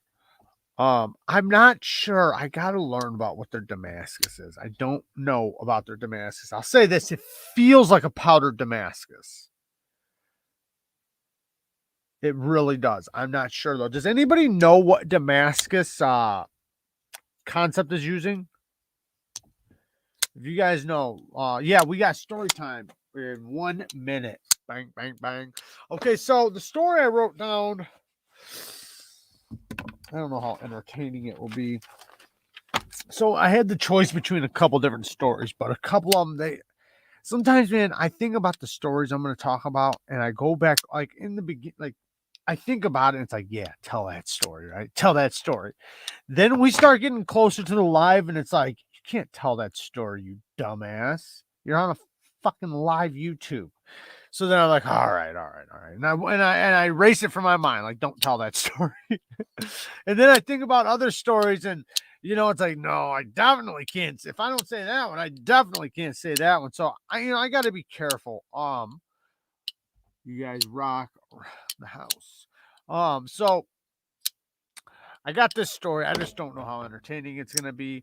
But I did think about, because there's so many new people in here, right?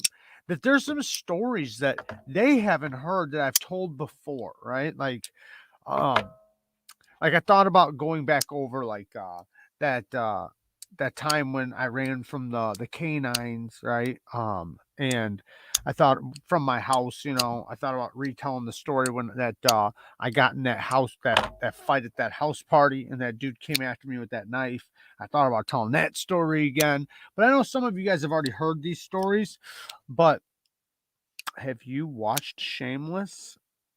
Shameless. Who's Shameless? Neevesknives greatest hits. Yes, I will. I will for sure. I'm slacking, guys. I'm slacking. I should have done it a long time ago. But I don't know how many people will buy them, but I mean, I'll end up making them. This is pretty comfortable.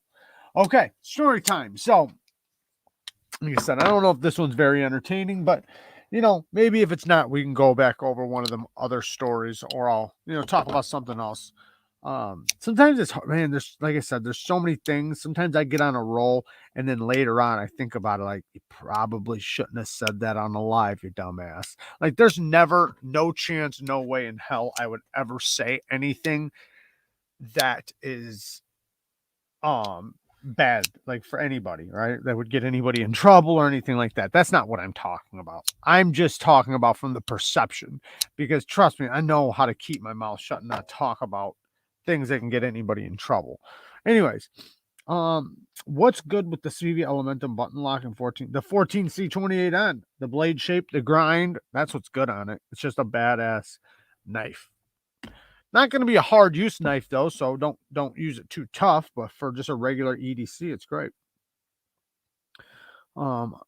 I have the button lock Elementum. I don't love the button lock, but that steel is sick. The edge is so thin. Yeah, that's what I love about it. I love that it is a good EDC knife. And you know, and the button's not too bad. It's fun. I find ways to fidget with it, but the knife, I love the knife, the shape, the grind, the ergos, the steel. But yeah, I wish they did have a deployment option. All right, so this is a story about how my life got flipped, turned upside down, and I'd like to, no, I'm just joking. It's about a story when me and Kara got into an accident. Somebody hit us in a head-on collision, but I had a warrant, so I'm running from the cops already. I'm a fugitive of the law.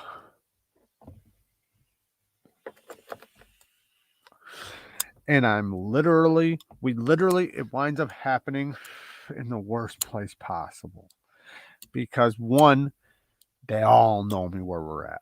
We're in an intersection that I've already ran from these cops. These cops want me bad. Like they're like, they want me very, very bad. They're showing up at all kinds of places. They're looking for me. They're stalking me.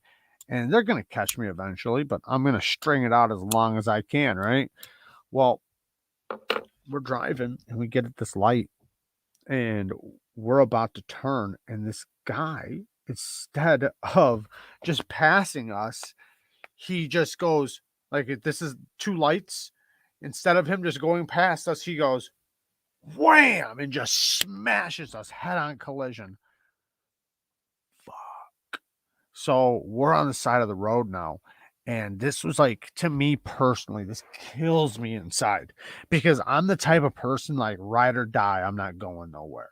All right. I'm staying for the fight. I'm staying for whatever. But she didn't have a warrant. Right. And I do. And when they get there, I'm fucked. Like, I'm going to jail. Like, I'm not gonna, it's gonna suck for me. So, and I know she'll be fine, but I had to leave her. And it killed me inside. It killed me to have to leave.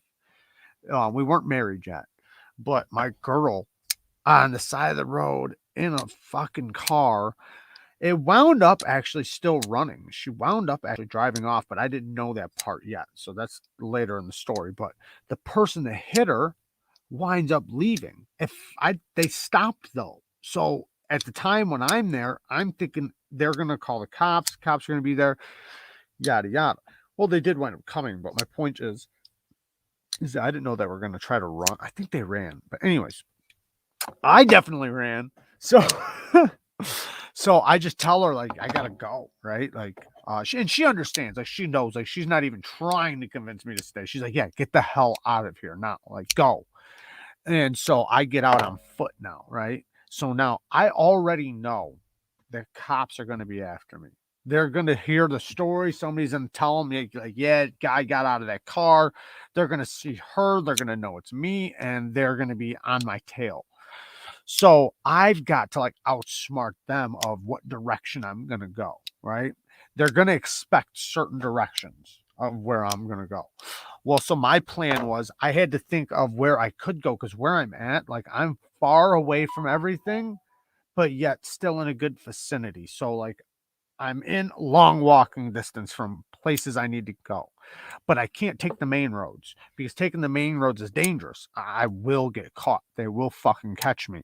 So I decided to take the hood. So I went, and there's this trail. I went on this trail, and this trail goes right through the hood. And so I was thinking, like, that's my best chance. My best chance is to go in, like, to the bad area. It's the slowest way, first of all. So they won't expect that. They're gonna think I'm gonna take the fastest way, not the slowest. And they're gonna think I'm gonna take the safest way, not the most dangerous. So this is my brain. So I decide to take this trail. So I take this trail, and I'm walking for a while. By the time I got to the trail, because I had to get to the trail, getting to the trail was like, it was crazy, because I had to go through the intersection and go down this road, and any moment these guys are going to pull up and get me, any moment, especially my mind. That's what it's thinking. So I get on the trail, I start walking, and as I'm walking, I start getting to the projects, right? I'm getting to the hood, and now I got to keep my eyes open, because before on the trail, I don't have to worry about nothing. It's just a hidden trail. Now I'm out in the open and on a trail, and, like, there's houses and apartments, and, apartment projects where the same apartments over and over. And a fucking cop comes, and he sees me, and he just stops. He stops right next to me, and he just sits there and looks at me. I didn't do nothing. Like, I didn't run. I didn't do nothing, because I know he's waiting to see if I'm going to run. If I run, he knows it's me. If I don't, he doesn't know, right? So I didn't do anything. I just stayed walking, right? I looked at him, but, like, he can't really see my face at all. Like, it's dark.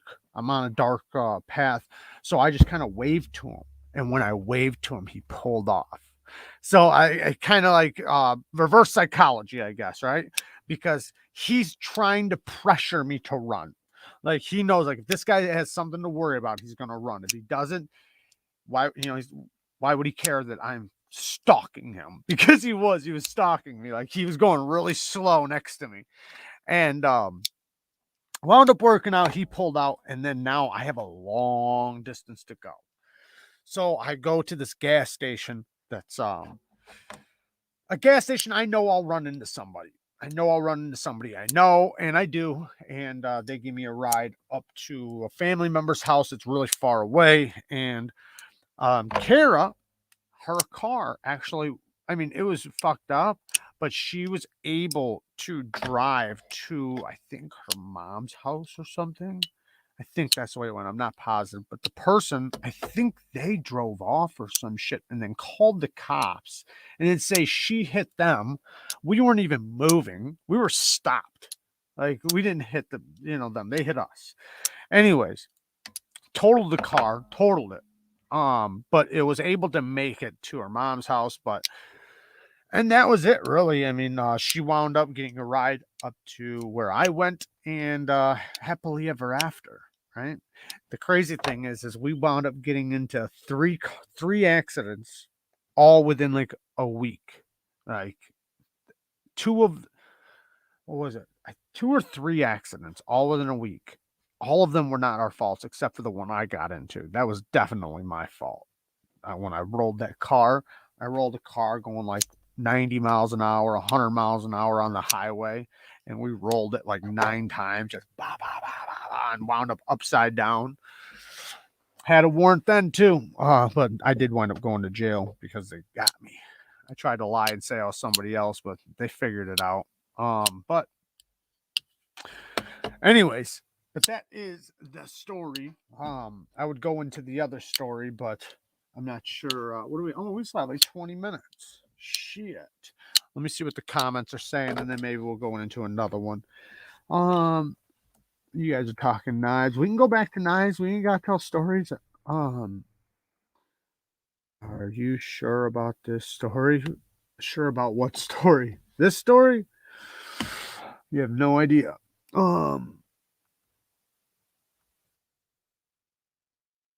thing is, I got rid of the regular. Oh, but yes, I'm very sure about this story. um, no, a story was sick. You think so? See, I kind of think that was kind of boring, but I mean, I got tons of dumb stories like that.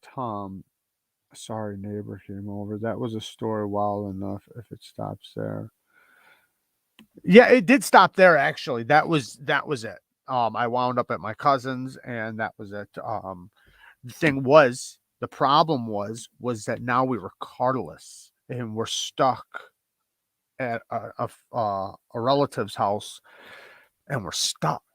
Like at this point, it was a bad situation all the way around. It put us in a bad situation, and then I got a car, and then I rolled the bitch on the highway like a week later. Just got it, but and then I wound up in jail. So. Jared, are you going on to my? Yes, I am at 9:30. We're gonna kick this off, and I'm gonna jump on to Mike Emler's right at 9:30. Awesome. I'm glad when you guys can picture it all in your head, because sometimes I'm not sure if I'm doing it any justice, because I can picture everything in my head, but to build a picture, I'm trying. I'm getting better at it. That's why sometimes I almost want to tell some of the old stories I've told before, because I think I can build a picture better now that I've told, stories. I can tell them a little bit better. Jerry, come on.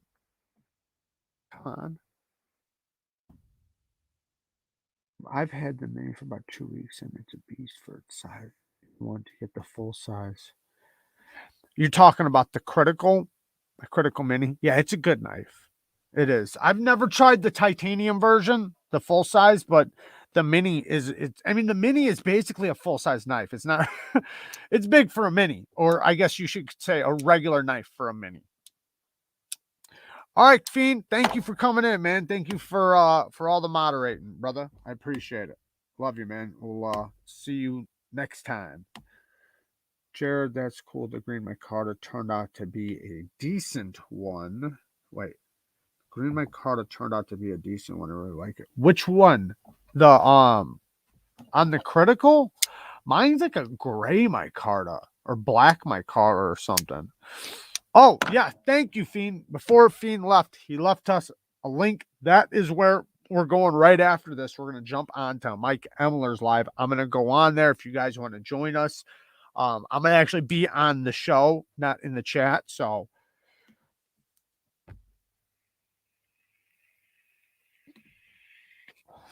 see, that's the thing, Brandon, is I already know, like, before when I started telling the stories, we had like 30 people that would stay. So it went from 30 to 40, now there's 124 people in here watching. So I know there's like 80 people, 90 people that haven't heard all the stories. So I know it'd be smart for me to go back through a lot of the stories I've already told. Some people have already heard them, but I think since I've only heard them once, some of them, depending on which one,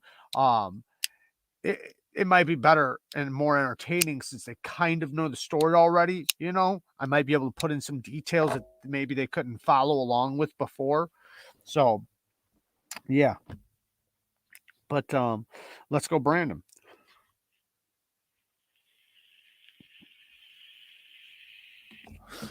I just meant in the event there was some kind of insurance claim filed or something like that. You talking about the car accident? The car got paid for, but it took a little bit because it had full coverage, if that's what we're talking about.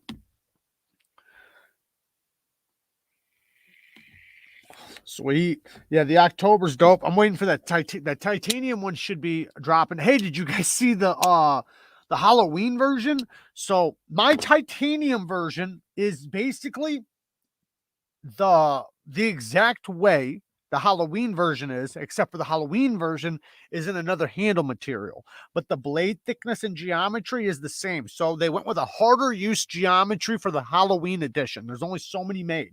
They're doing that and a sheepdog flipper with a hole.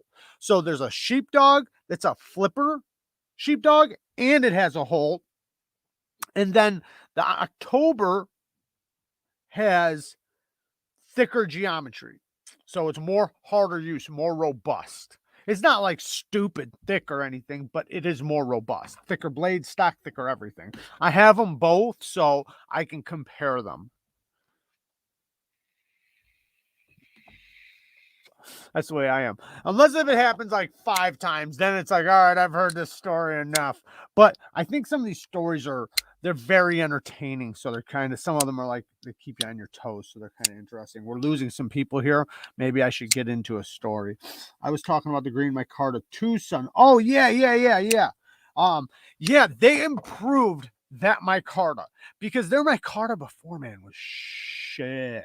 Like it was really bad. But yes, that micarta I'm okay with. Just like the micarta that's on my 301, I like that stuff. That stuff's nice. I'm happy with that micarta. If they stuck with that micarta, I'm good. But don't go back to that old stuff, man. It didn't even look. It looked like you just threw a bunch of shit in resin and called it micarta. It's like just throw whatever in there, and it's micarta. That's basically what they did. The removable flipper. That's the Hornet with the removable flipper. Yeah, I do too. I lost my flipper. I can't find it. I have my Hornet. I cannot find my flipper for it. I don't know what I did with it. Normally I put all my parts in my parts box. I got a parts box with everything bagged up, so I have everything organized, but for some dumb reason, this is why I keep everything fucking organized. I got a mess going on right now, but normally I have everything organized, and in this case, I don't know what I did with it. But I like it better. I mean, the flipper action is amazing on the Hornet. It's amazing. That's why it's almost hard to take the flipper off, but damn it, it's good without it. It's so good without that flipper. Yes, the Hornet has, or the horn, sorry. I call it the Hornet. The horn has a removable flipper tab. Yes, very easy too. You don't have to take it apart or nothing. You just use a screwdriver, T6 takes it right off. Hey, Jared, do you think it would be easy to add thumb studs to the J-cape? Yeah, I do actually. Yes, I do. You'd have to drill it and tap it, and then you'd have to make sure you had thumb studs to match the hole that was tapped. But yeah, I don't see why not. Yeah, and I can do it without it. So look, almost. I was doing it before. There we go. So with a stud, yeah, it would be really good. For sure. Kaiser would probably... Yeah, the car, yeah, it got paid for eventually, but you know how those things go. It takes a couple weeks, and we were in a... like, when I'm saying shitty situation, I'm saying in the moment. Like, in the moment, like for the next 5 days or something, you know. Tri-State cannot do that with everybody watching, so everybody stop watching for a minute. Not the episode, just don't watch him. Let him do this. Will drilling through the heat treat blade? No, you just use oil. So when I used to work for this company where we were always drilling like hardened steel, and you just use oil. You keep oil on it and go nice and slow. You don't go fast, you go nice and slow so you don't burn out the bit or the steel, and you just keep oil on it and it'll be just fine. You don't need to tap it to install stud, only need a drill. You don't need to... I just meant drill a hole. That's all I meant. I just meant you just need to drill a hole and put a thumb stud in it. You just need to make sure that the thumb stud you get is the same size as the hole you drill. That's all I was saying.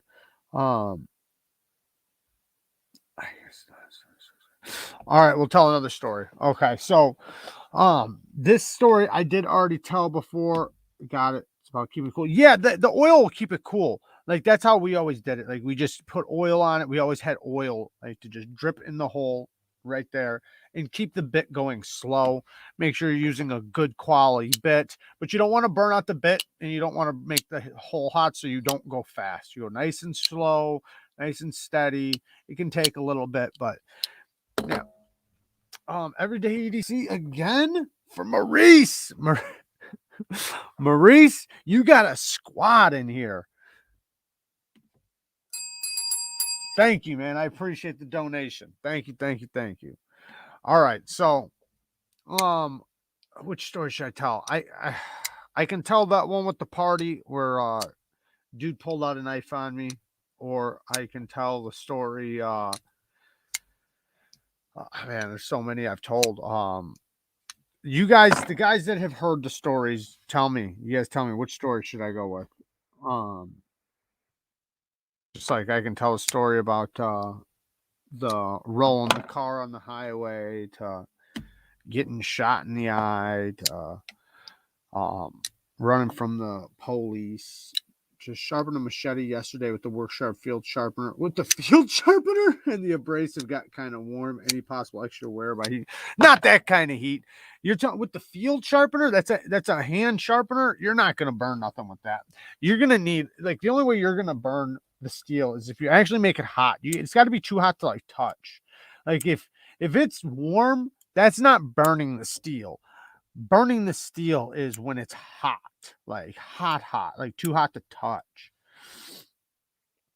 First time I saw a spider go, shit, I was young.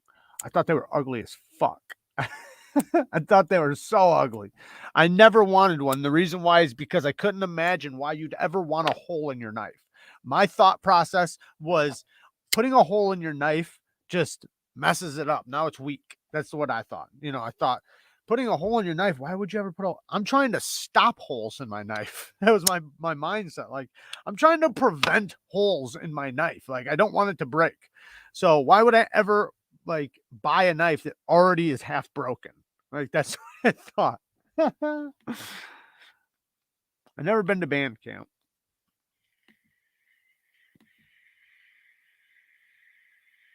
All right, knife story. So I told this story before. I was at a party, and actually the two guys I was with are dead now.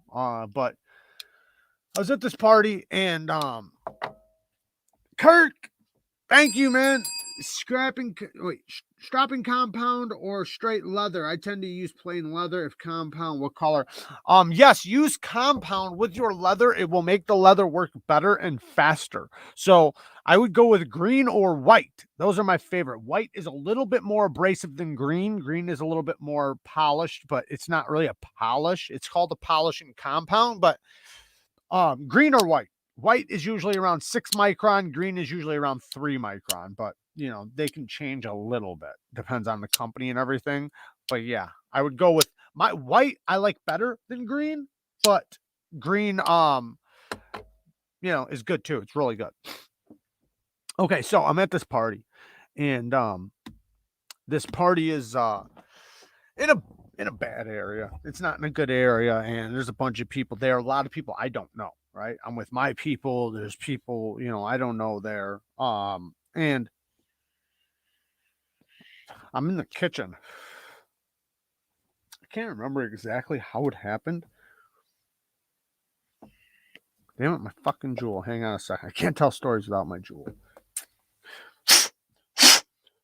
Somehow I hit this dude in the head with a cabinet, or like a cabinet door or something. I don't know if I bumped him or pushed him. I think I bumped into him and the door was open and he hit it like that. But I really, personally, I don't remember exactly how I pushed him, or it wasn't on purpose. Like, I bumped him. And when I bumped him, there was this cabinet door was open, or maybe I opened the cabinet door and I hit him. I don't remember, but I remember it started because I hit him in the head somehow, bumped him by accident with the cabinet door in the head.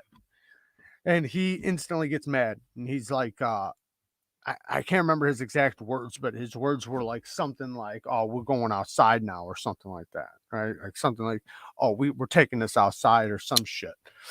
And I'm just like, "All right, motherfucker, let's go." So I walked right out. Like I didn't give a shit because I definitely wasn't gonna punk out. Like I didn't do anything wrong. I apologized. Like, "Oh, my bad, dude. I'm sorry." And he took it to 100. Right? Like I apologized. I said, "My bad. Didn't mean to." He knew I didn't mean to. But then he's like, he's trying to get all tough. Like, we got to go outside now. So I'm like, all right, let's go. So I go outside with him. And outside, there's like this fence. So there's a house. It's in the backyard. There's an alley. Like if you keep going, but there's like this. It's kind of weird why there was this fence there, but there's a fence in the middle of the yard. So if you're picturing a square house, you walk out the backyard, right when you walk out the door, there's like a fence that runs down the middle of the yard. Yet you can go on the other side of the fence and you're still in the yard. Okay. So it's a square yard, a perfectly square yard with a fence running down the middle of it. Not far, but like halfway down. Don't know why it's there. Anyways, when we go outside, we go on the other side of the fence, right? Because it's bigger, it's flatter. There's an open area right there. Now there's bushes all along the side that kind of wraps around. So you're kind of hidden in the backyard. Like it's not like you could just like run out of the yard. You're kind of trapped by the fence and the bush. Anyways, so we go on the side of this thing and we start fighting. And we start fighting and just start scrapping. Blows are thrown. And I hit him a couple of times, bop, bop, bop, bop. And then I grabbed him up around the waist. Like I kind of like snuck around him. I did like an arm drag, and like I snuck around and got him around the waist, and I picked him up, and and he was a big dude, like he was way bigger than me. And I slammed him on his side or on his like his shoulder or something, his head, whatever, slammed the fuck out of him, and I thought he was done. Like when I slammed him, like when somebody gets dropped that hard, that big onto the ground, like it, like you hear that smack, and it's grass, but still though. He hits the ground so fucking hard. So I'm thinking he's knocked out. I'm thinking he's done. I hit him a couple of times before I grabbed him. But when I did that, he's like shook. He's on the ground. And then he has a knife. He winds up pulling out a knife. And he just pulls it out. And I'm kind of facing, so like my back is to the house. The house is behind me. Then there's the fence on my left side and a bush on my right side. I ain't got nowhere to go. So I'm like kind of, I could have, I guess, like kind of circled him, if I really wanted to run. But he starts like swinging it like that, right? And when he swings it, like I just go in, because when you swing a knife, it's kind of stupid because when you swing a knife, like it's like when I'm like this, now I'm open, right? Because the knife is away from me. Now when I swing it back, now I'm open again, right? So because you can ambush. So when he swings it, I ambushed him. Oh no, I grabbed his arm actually. When he was swinging it back, I grabbed his arm and we started spinning. So when I grabbed his arm, it was like we started spinning like this and all the way to the ground. Because like it was like coming back like this, and like I rushed in and I grabbed his arm and we started spinning around in a circle, and I got on top of him while he was like this, so his arm is like back and his chest is on the ground and he's like this, and I'm like on his back with his arm like this in my arms, and I'm just fucking like trying to break it basically until he starts like giving up. And but I remember the last time I told this story, they were asking like what kind of knife it was. I don't know, probably an M-Tech or something. I have no idea. I don't remember whatsoever. I don't remember anything about the knife. All I remember is there was a knife. I don't remember what kind it was. I think it was just like some cheap gas station folder. It probably wouldn't have even hurt. To be honest, I don't know. You guys know how like those cheap M-Tech knives are? They're almost never sharp. But then again, you never know. I mean, I guess they could do some damage. But yeah, like a dollar. Exactly. Yeah, right. Probably. It was probably something like that. I honestly don't remember, but that's what I kind of remember is like just like a cheap folder, something. It wasn't very big or anything like that. But yeah, and then we just kind of fucking got it from him, beat his ass on the ground. Like I was like twisting his arm though pretty hard. Like I was trying to break his arm. But dude was big. Like it wasn't easy to break his arm. And I didn't break his arm. At least I don't think I did. Um but but yeah, it was pretty crazy though, because like I said, I thought he was like done. When somebody hits the ground that hard, they're usually not gonna get back up. Um, but yeah, it was weird though, because like I said, I didn't want to fight or anything. Like we were all just partying. But I knew going there, like once we showed up, I knew something bad's gonna happen.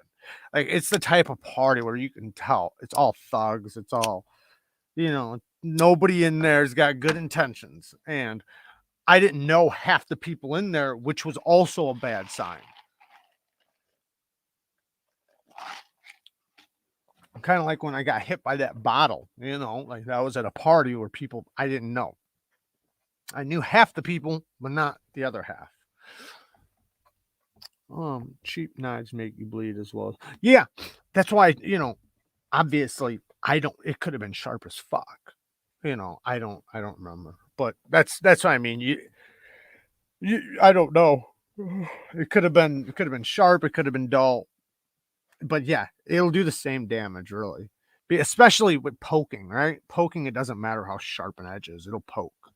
I can dull any one of these knives and still stab just as good. Yeah, bottles do hurt like hell, especially when they're empty because they don't break. The one that hit me was empty.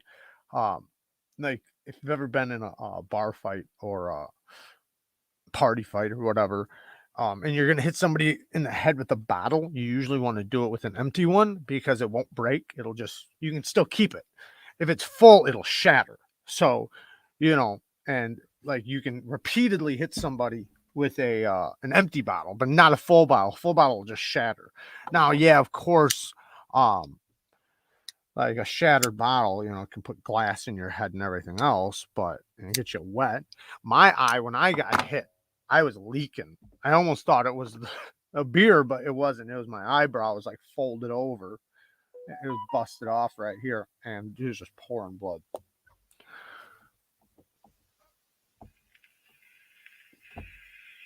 Me to buy a glass gallon bottle empty. A lot of people when they know something, like when they can see something's getting heated, they'll finish it really quick. Or they usually don't pour it out, they usually finish it, but I guess you could pour it out. Got mugged in Norfolk when in service. They used 2x4s. I've definitely chased some people with 2x4s. I told you guys that story where I chased the ATF with the 2x4 in his car. That explains M-Tech situation. Parking is worse. I pokes my girlfriend and I'm still paying for it.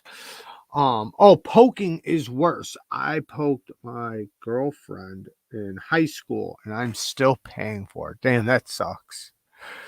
That sucks. 18 years of hurting, sometimes more. For sure. We got Mike Emlerston to get to. Let's don't fight fair, no rules in a street fight. Facts. Facts, facts, facts. Yeah, when I was younger, I always tried to make things fair. Like I remember like with my dad, because my dad always raised me like to kind of fight, and be tough. And a lot of kids I was around, like they were kind of, hard asses, and we were always fighting, always fighting. Like I remember every day we were fighting, every fucking day, wrestling or fighting something.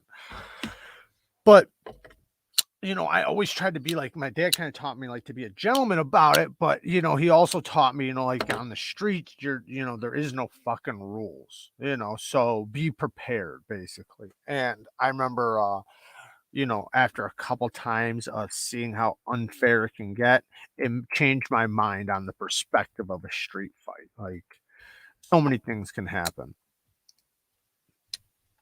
I mean, people die in street fights every day. 5-1 wasn't good for me. Yeah, I've had that happen too. I've been jumped a few times by multiple people. Just received a combat bead knife driver. Titanium with satin flats. The quality is awesome. Combat beads knife driver. Oh, I'm too old for that shit anymore. Yeah, one of my I call him my uncle, but he's not a blood uncle. He always said, I'm too old to fight. I'll just shoot your ass. Too fucking old to fight. I'll just fucking shoot your ass. I used to hear stories about my dad trying to like run people over with his truck because they used to have I'm not even gonna get in that story. Let's jump over to Mike Emler's. I love you guys. Don't forget, go over to Mike Emler's. We're all gonna go over there. It's gonna be fun. I'm gonna join his live. We'll keep the conversation going, talk some more knife talk. We will have a bunch of knife talk because there's a bunch of knives I actually want to talk about with Mike Emler. I got jumped by what? I got jumped, but my legs were stronger, so my jumps were better. Day in the life. That's hilarious. Peace out, guys. Definitely go over there to Mike Elmer's. Almost been jumped a couple of times. Every time just pulled out a karambit and they run away. That'll get them to go, right? I've definitely had my times. Oh man, I should have told you guys the story when the cops showed up to my house trying to, because I had a knife collection. I'll save it for next time. And I was selling knives on Craigslist and they showed up trying to blame me for stealing knives. But no, I've definitely pulled out things many times and ended a fight pretty quick just on intimidation alone. But all right, guys, I love you guys. Mike Emler's, get over there. Peace. Thank you guys for all the donations. Thank you to all the moderators. Thank you to all the patrons. Thank you to everybody who dropped a like.